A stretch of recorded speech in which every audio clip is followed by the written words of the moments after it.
Perkenalkan, nama saya Amri Arusdewa Kembaran, kelas PKOC 2019, NIM 619332104. Di sini saya akan mempresentasikan perubahan fisiologi ketika berolahraga yang bertemakan pertama yaitu kardiovaskuler, di mana kardiovaskuler ini merupakan organ sirkulasi darah yang terdiri dari jantung, komponen darah, dan pembuluh darah yang berfungsi meningkatkan dan mengalirkan suplai oksigen dan nutrisi ke seluruh jaringan tubuh yang diperlukan dalam proses metabolisme tubuh.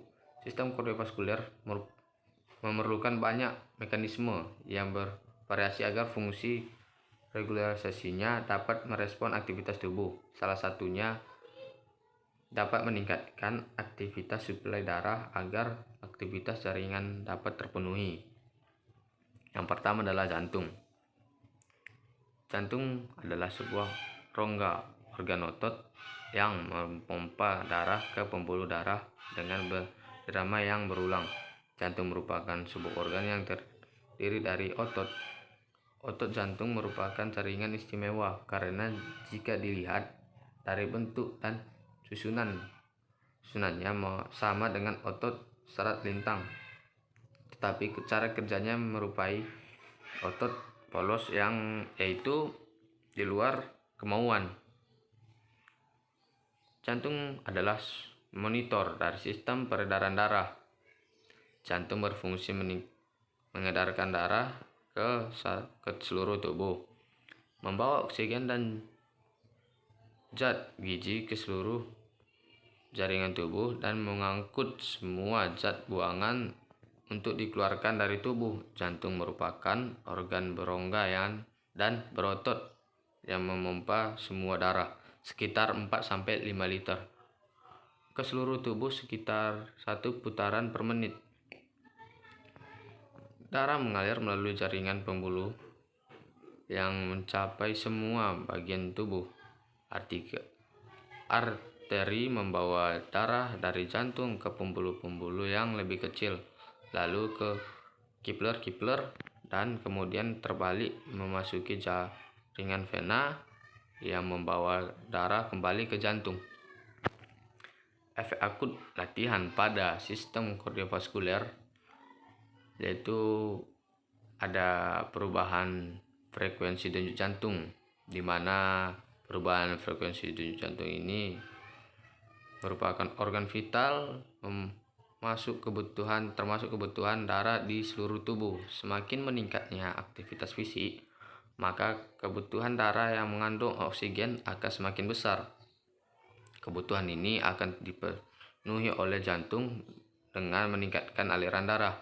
Hal ini juga direspon pembuluh darah dengan melebarkan diameter pembuluh darah atau vasodilatasi, sehingga akan berdampak pada tekanan darah individu. Perubahan volume darah sekuncup dan curah jantung. Curah jantung tergantung dari stroke volume dan heart rate. Kedua faktor ini meningkat pada waktu latihan.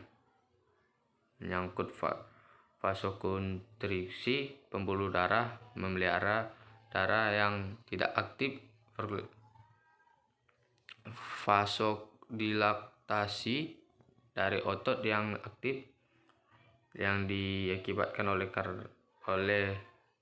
kenaikan suhu setempat CO2 dan asam laknat serta kekurangan oksigen.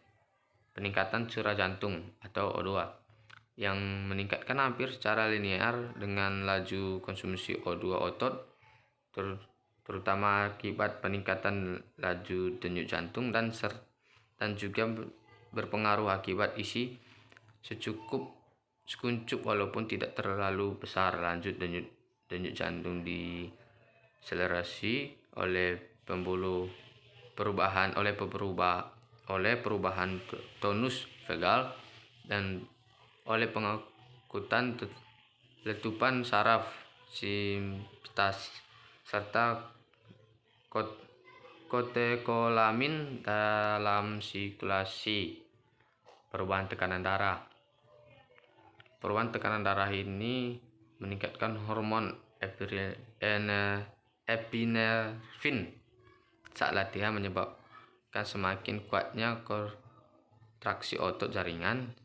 Meskipun demikian, tekanan sistolik tidak langsung membuang tingkatan karena pengaruh enervin pada pembuluh darah yang dapat menyebabkan pelebaran pembuluh darah. Akan sangat tergantung kondisi pembuluh darah. Peningkatan signifikan tekanan sistolik dan nadi menyebabkan ejeksi darah oleh ventrikel kiri secara lebih cepat dan kuat, menyebabkan suatu peningkatan rata-rata tekanan darah arterial. Perubahan darah. Pada saat terjadi arteriola, otot skelet meningkatkan hidrostatik Kepler. Secara itu, rekrutimen Kepler meningkatkan area pembuluh mikrosirkulasi yang tersedia untuk pertukaran cairan. F ini bersama dengan peningkatan osmolaritas interstisial dengan menyebabkan oleh peningkatan produk metabolit dalam serabut otot melalui mekanisme starring, menyebabkan ekstravasasi cairan ke dalam otot. Selain itu, kehilangan cairan melalui keringat menyebabkan volume plasma menurun sebesar 15%.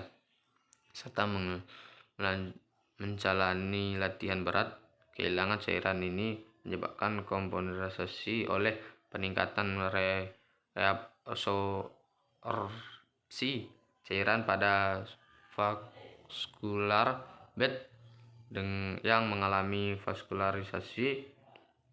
vaskontraksi sehingga tekanan Kepler menurun. Berikutnya adalah respirasi. Ada dua, yaitu respirasi paru yang mengacu pada fragmentasi pernapasan yang terdapat pertukaran gas O2 dan CO2 di paru-paru. Yang kedua adalah respirasi cordulare, yaitu hubungan dengan pernapasan O2 dan produksi CO2 oleh jaringan. Istilah respirasi yang digunakan dalam siklon terdapat dari respirasi paru. Langsung kita lanjut ke fungsinya, yaitu fungsi paru. Tujuan utama dari sistem pernapasan atau paru adalah untuk menyediakan sarana pertukaran gas antara lingkungan luar dan tubuh. Artinya, sistem pernapasan menyediakan individu serta secara meningkatkan O2 dan mengeluarkan CO2 dari darah. Pertukaran O2 dan CO2 antara paru-paru dan darah terjadi akibat ventilasi dan difusi. Ventilasi yaitu mengacu pada proses mekanis yang memindahkan udara masuk dan keluar dari paru-paru. Sedangkan difusi yaitu pergerakan acak molekul dari tempat dengan konsentrasi tinggi ke tempat konsentrasi rendah. Difusi dalam sistem pernapasan terjadi dengan cepat karena ada luas permukaan yang besar di dalam paru-paru dan jarak difusi yang sangat singkat antara darah dan gas di paru-paru. Fakta bahwa keterangan O2 dan CO2 dalam darah meningkatkan paru-paru hampir berada dalam keseimbangan terlengkap dengan keterangan O2 dan CO2 yang ditempatkan dalam paru-paru adalah kesaksian terhadap efisiensi tinggi fungsi paru-paru normal.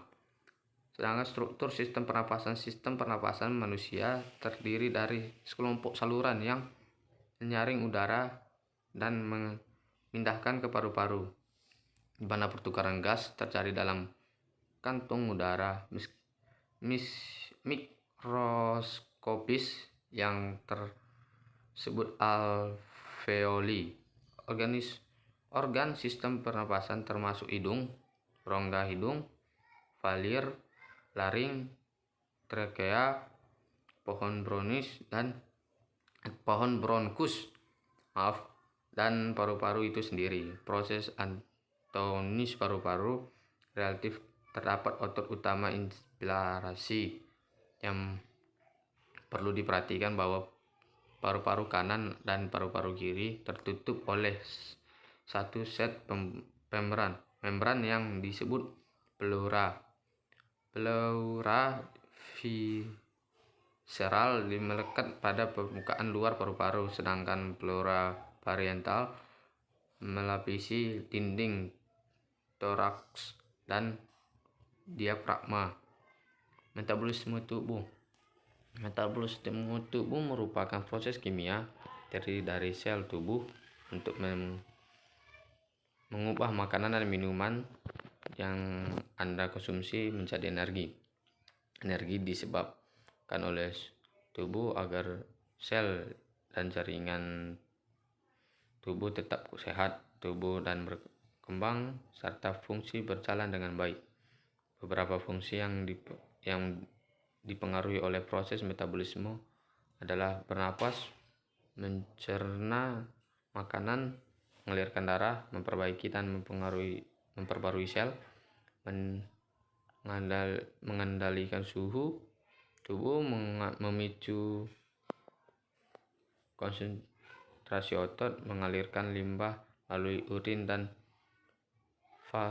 feses, serta menjaga fungsi otak dan saraf. Hal-hal yang mempengaruhi metabolisme tubuh yaitu ukuran dan kompetensi tubuh. Orang yang memiliki badan lebih besar dan lebih berotot mampu membakar lebih banyak energi, bahkan ketika sedang beristirahat. Hal ini dikarenakan jaringan otot memang lebih aktif dan dalam proses metabolisme dibandingkan jaringan lemak. Berikutnya adalah jenis kelamin.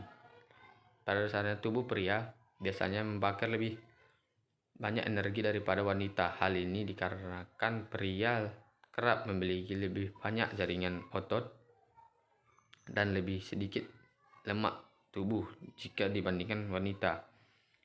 Yang berikutnya adalah usia. Sering bertambahnya usia, jumlah otot cenderung menurun, jumlah lemak semakin meningkat.